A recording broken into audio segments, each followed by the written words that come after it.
All right, guys. Hello and welcome to episode 12 of the Mighty Melbourne Stars podcast. Today, I'm joined by Heath, the host here, and I've also got special guest Jimbo and past player Nick Larkin. First off, Nick, congratulations on an incredible Big Bash and cricketing career. It's been a pleasure to watch you play throughout the years. You debuted in BBL 05 and right up till BBL 13. You've been a great player. So I'll get straight into it. You've played 57 Big Bash matches and scored over 1,000 career runs, which is incredible. Throughout those many years in the league, did you have a favourite moment that really just stands out to you that you remember? I do, yeah. There was a game that we played against the Renegades, derby game at Marvel Stadium, and Maxi peeled off an incredible 80-odd not out, and I was lucky enough to be standing up the other end, knocking singles around. But we needed 63 to win, I think, off 5 overs. And we did it with 9 balls to spare. But that was, sometimes I felt like I just had the best seat in the house for some incredible players. But that night really stood out to me because I thought, gee, we pulled a rabbit out of the hat, which was mostly Maxi. I reckon of the last 63 runs, I maybe got 3 of them. But, yeah, that really sticks out to me that night. And I remember being at that game. I was so nervous, and then when you and Maxi came out there and made it possible, I'm like, geez, how have we done this? But yeah, I remember sitting there nervous in the crowd, a bunch of Renegades fans around me. But yeah, it was good giving it to them after the game, I'll tell you that. I'm glad you enjoyed it. Yeah, no, it's been incredible to watch you throughout the years, just being able to anchor in innings and support some of those big hitters like Stoinis, Maxwell and Cartwright. And then that kind of takes me to my second question. Throughout your career, did you have a favourite player or a favourite teammate at the Stars and at New South Wales when you represented them? Was there someone who you really just enjoyed playing with? Oh, there's a pretty decent list, to be honest. I think if you're lucky to play for a number of years, you become really good mates with a bunch of the guys. But in terms of batting in the middle, honestly, batting with Big Stoiny was an amazing experience because he's such an intimidating guy for the opposition. And I think you get drawn into, if you're batting with him, I certainly did get drawn into the idea of, being part of that with him. So, yeah, for the Stars, absolutely loved batting with Stoiny. And for New South Wales, I had a nice opening partnership with Daniel Hughes. We batted a lot together. We played a lot of our second 11 cricket together. So we just had a good relationship at the crease. And you tend to have decent partnerships with those guys, and it's nice to celebrate those moments together because cricket is a team sport at the end of the day, even though it feels like an individual sport a lot of the time. Yeah, that's incredible. I can agree with the Stoinis quote on how he feels intimidating. I can feel it from the crowd, and I'm just so pleased that he's been able to represent the Stars. He's now just signed on for 3 years. So yeah, no, I totally agree with those. It's been great to watch you guys be in the middle together. And now in the Big Bash, how do you think it compares to the other, not just T20 leagues, but just cricketing leagues around the globe? To be honest, just all around, how do you feel in comparison it compares? Well, I guess I only have the experience playing wise at the Big Bash, and I loved it. I thought it was fantastic. As a domestic Australian cricketer, an opportunity to play in big stadiums in front of crowds is a fantastic thing. There's competitions going on around the world that pay better money and go for less amounts of time than the Big Bash does. So I can understand why players want to go and explore those opportunities. But I think the level of the cricket in the Big Bash is high quality, particularly when you get those Aussie representatives dropping into it. And the difference from Australia compared to most of the competitions around the world is that the grounds are so big here. So there's not many cheap sixes available, really. You can't cloth one and put it 20 rows back. So I think it really, you see overseas players come to this league and maybe struggle a little bit at times as they get used to it because you can smack one at the MCG, square of the wicket, you caught 10 in off the fence. Adelaide Oval's a massive hit straight. There's a few, I just think they're bigger grounds in Australia, which makes for a different type of cricket than you see in some of the other leagues. But you'd have to ask the guys that have gone and played in those other leagues, they usually come back and they've had a great time as well. Yeah, 100%. And I suppose you notice that a lot more when you're actually out in the middle compared to watching it on TV. But yeah, obviously dedication from you being a domestic player and staying in the Big Bash for that long period of time. As you mentioned, a lot of internationals leave and their availability to the Big Bash changes because they're obviously going to other T20 leagues around the world. But yeah, obviously shout out to you for staying with the Big Bash. Heath, I'll hand over to you. I know you have a couple questions to ask Nick. Oh, is this me? Sorry. Yeah. Yeah, you just disconnected. All good. All good. Yeah, sorry about that. So who was the fastest bowler you'd ever faced in your career? I think I only faced 2 balls off him in the Big Bash, but probably Jofra Archer when he played for the Hurricanes. He's got that snappy action at the crease. Like, I think the first ball I faced off him was down at Blundstone, and he almost sort of knocked me off my feet a bit. Like, he hit me in the thigh pad and my spikes sort of gave way from under my feet. It's not often that you get beaten for pace by, a good yard or two, but he definitely had me for pace. And, I think I faced 2 balls off him for a leg by and a single maybe. So, happy not to be standing in front too often. Yeah, cool. And my second question is, what was Glenn Maxwell like to be serving under a captain like him during your time at the club? Yeah, he was, he had his moments of genius. I think it was always a lot to ask of Maxie because you're asking him to be your best batsman, your best fielder, have a massive impact with the ball and be carrying the strategic load of the team as well. So it's almost like a 4-dimensional player. And you see those moments. There's one sticks in mind where we beat the Scorchers at the MCG on a bit of a tricky wicket, and Maxie as captain just read the wicket perfectly and decided to bowl 14 overs of spin. And the last over of the innings, when they maybe needed 14 to win, he threw the ball to Nick Manninson, who closed the game out. And I thought, far out, it's such a gutsy call, and most captains wouldn't do it because it's a little bit left to centre. But that was his style, and I think he's in terms of cricket, he's a real cricket genius. We didn't win a title under him, unfortunately. We had a couple of chances. But yeah, I just think he had a huge load to carry for that team.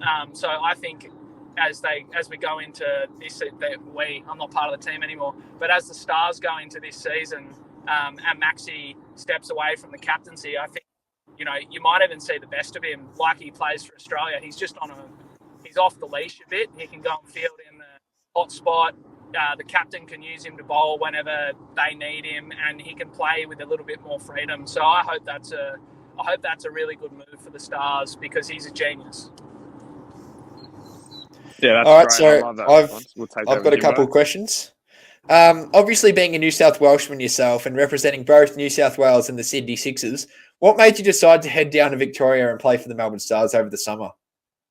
That was just purely lucky opportunity. Nick Manninson had just moved down to take a contract with the Stars and had started playing for Victoria.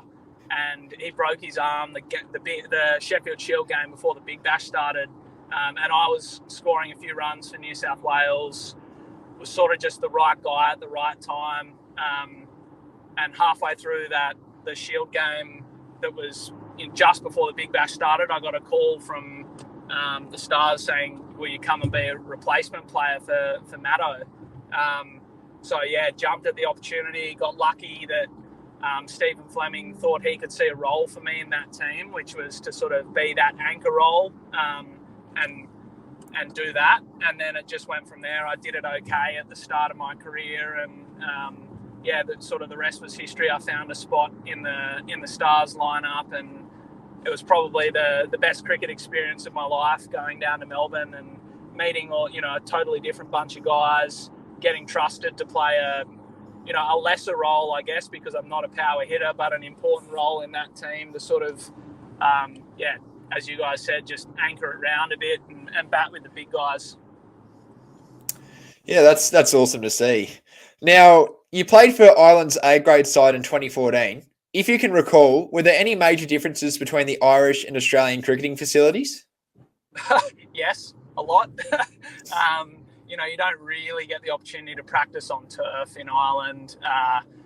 There's, I basically went across there in 2013 because I've got an Irish passport, and it was sort of an easier route to playing as an overseas pro type situation. But you don't have turf net facilities. The weather's Irish weather, so it's certainly not sunny and warm most of the time. And yeah, the pitches are different, and you're not really playing in stadiums. So it's totally different. Cricket's not a major sport over there like it is in Australia, but they've made some great steps forward as a cricketing nation, and they always seem to cause upsets whenever they turn up at a ICC tournament. So I've got a lot of respect for Ireland, and I absolutely loved my time over there playing as well. Yeah, they can definitely pull up a couple of tricks, and they've done it in the past and recently against Pakistan in Ireland, which was impressive to see. Now, how did it feel to walk out onto the MCG in front of thousands of spectators? Did you ever feel a bit nervous about how you would perform in front of them? Yeah, I think if anyone says they don't feel nervous, they're probably lying, or they're just super experienced and they know how to deal with it. So, I was always nervous before batting, but I think with batting, you've got your routines and your ability to sort of stay in your own little bubble a little bit. I always found fielding more nerve-wracking because the crowd are a distraction. There's a lot going on. You've got to pay attention to the captain, and you've got to trust your own read on the game a little bit at times when you're out in a big pocket. Nervous, but always not nervous in a bad way, nervous in a good way, because you want to do well and you're excited to, hopefully make an impact on the match. Yeah, thousands of people would agree with that, definitely. And what age did you get into cricket, and what made you decide to play cricket professionally? I started playing for my club. I grew up outside of Sydney, about 4 hours north of Sydney, and I grew up in a cricket mad family. So I just sort of started following my older brother around to his games when he was 9 and I was 8, and then I started playing the next season. But cricket was always something that was in our house. Like a lot of guys, you pick it up because your dad and your brothers are into it. And then you join your local junior club and you're sort of in love with the game. And I guess in terms of wanting to be a professional player, sort of from the moment you're moving through junior rep cricket and you realise you're okay at it, and you're watching the Aussies on TV and you're dreaming about, maybe that being you one day. There's a lot that goes on between being a 13-year-old that's dreaming about it and then ending up doing it. And a lot of it's sort of luck. Like I turned up to Sydney as an 18-year-old, and I was there to study at university, but I sort of fell into the lap of a really good cricket club there, and just it was a really great environment to sort of pursue professional cricket, because you start playing first grade in Sydney, you're playing with and against some professional players, and you think, you have a decent day as an 18 or 19-year-old, you think, oh, maybe I could do this, and it just sort of, that self-belief builds a bit. You put some performances together and, you start to, make some steps towards it. But it wasn't an easy journey. It took me I was 24 to debut for New South Wales, and I think I played my second BBL game as a 28-year-old. So, most of my best cricket happened between 28 and 30, 31. And that can often be the case. Not everyone bursts through as a rookie or a superstar 18-year-old, and you just got to sort of forge your own path towards, chasing your dream. And that was from a fairly young age. I wanted to play for New South Wales. I wanted to see how far I could take my cricket, and to be honest, I probably took it about as far as I could, because the guys that go and have strong international careers from Australia, they're just for Australia. They are just exceptionally gifted men. They work incredibly hard, but they're just exceptionally gifted as well.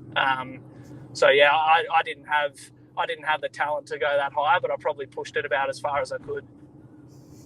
Yeah, and also the final question from me, but before that, congratulations on an amazing career. What are your thoughts on the BBL draft concept? Do you like how it's run, or would you prefer the pre-signings before this season? Yeah, I don't really like it, to be honest. I know there's,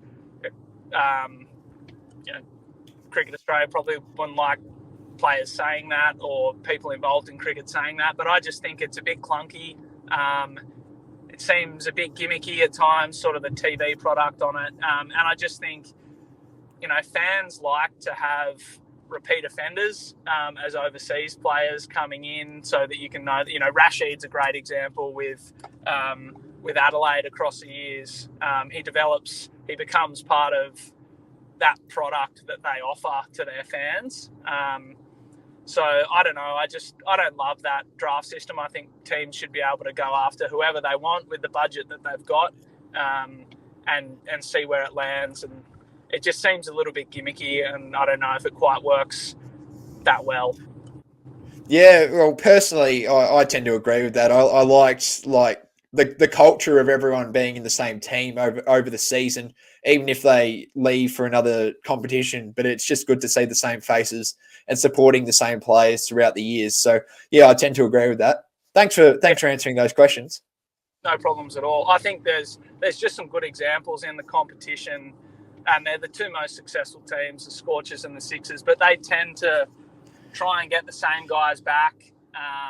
They tend to go for consistency over superstardom. James Vince comes to mind for the Sixers as a guy who, he probably averages 30 at a strike rate of 130, but they know what they're going to get. In 1 kilometre, he fits into traffic. That team really well, and they can build their team consistently around a guy like that, and he just slots in nicely. So yeah, I don't know. It's not all teams will see it that way. There's of course there's value in getting big superstar names across, but if they're not there for the whole tournament, then that can also fall apart. And there'd be plenty of examples of that in the past. Yeah, I tend to agree with that, especially with other teams in the past who have gone from consistent dominance, and then in the back half of the season, you notice that it starts to drop away. So yeah, I definitely agree with that point. Yeah, and my last point that I'd like to make before we wrap things up is, obviously we've just touched on the drafts, but the Stars have obviously taken Ben Duckett with pick number 1, along with Tom Curran at pick 9 and Usama Mir at pick 24. I'd just like to get your thoughts, Nick, on, hey, what do you think about those players individually and how you think they're going to help the team be successful? I think they're all brilliant signings, to be honest. Ben Duckett, you watch him in Test cricket, like he's a shot of ball. He was brilliant when he played for the Heat a few years back. Remember him playing a few reverse sweeps that he sort of reverse swept over cover. They're just wow factor shots. And he'd have a really good relationship with Peter Moores as well, because he coaches him at Notts. So I think that's a great signing. He'll give some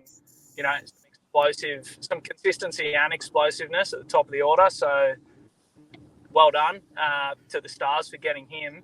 Tom Curran, X factor all round player, dynamic with the bat, good fielder, takes it on, a lot of tricks with the ball, and seems to love the centre of attention sort of under pressure moments. So I think he's going to be a really good signing, because you can go to him in the clutch, and I think he'll want to be there in the clutch.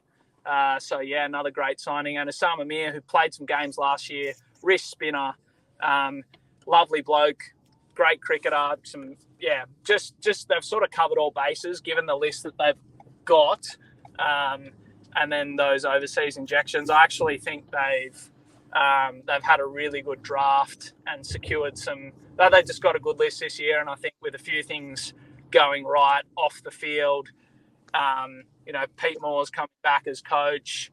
I just think there's a chance that that the Stars could have a really strong season. And even though I'm not going to be there, I'll always have a soft spot for the Stars. So I hope the guys do really well. No, that's awesome, and I totally agree on how we've covered all bases. I know me and Heath and Jimmo have done a lot of talk pre-draft about who we think would be the right fit for the team and how they're going to affect us in the upcoming season. And we can all agree that those three players are really going to give us the benefit, which is awesome. That wraps up all of our questions and thoughts for today. Thank you so much for joining us on episode 12. It's been incredible to have another special guest on from the club. Congratulations on your whole career and enjoy retirement is all I have to say. Thanks very much, fellas. Go the Stars. Hope it's a great season. I hope you guys keep enjoying it at the MCG. Thank you very much. Thank you. Yeah, thank you. All right, we'll wrap it up now, guys. See you later. Right. What you doing?